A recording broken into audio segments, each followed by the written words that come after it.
So I just completed an assessment on a home, and this home had a slate roof.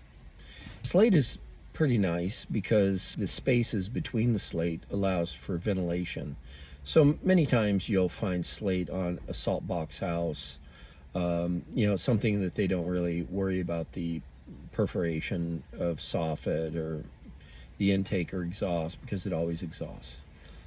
So I walk up, and this is an older home. It's probably built in the late 1800s, and it's got this beautiful slate roof on it. And so I'm going, oh man. So, but they did have soffit, and it was only perforated maybe 15%. It wasn't even 20. So I didn't get too excited about it because it's a slate roof. So the way they install slate is they have you trusses, typical trusses, and then you have these purlins that go horizontal to the trusses. Then you attach the slate to the purlins. Sometimes they'll do something like planking or something like that. I go up into the attic, and it's knee wall construction.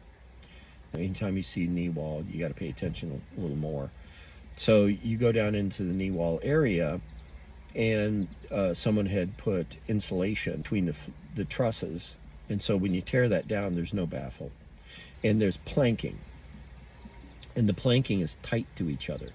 There's no air penetration. So between paperbacked insulation, the planking, no baffle, it caused a condition that allowed mold growth. And this is not normal. Just want to mention that you have to investigate, even though you make an assumption.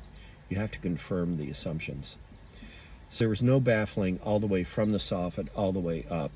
And then I find out that you were looking at perforated soffit from the ground up, but on the other side of that perforated is a sheet of plywood.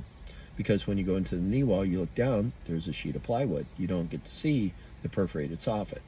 It's just because you see perforated doesn't mean that it's perforated.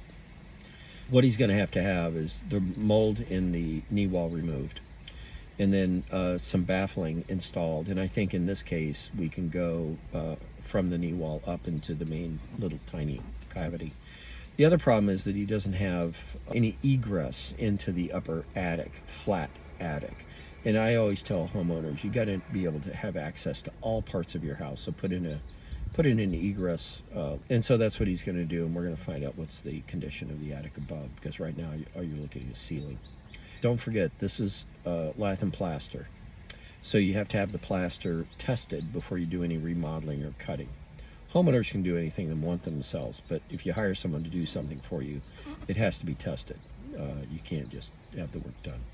So I'm in Ohio, so we have a kind of 50-50 blend between horsehair and asbestos, so we've seen it go both ways. So, but anyway, just don't forget, when you deal with lath and plaster, have that stuff tested for asbestos. Safety first.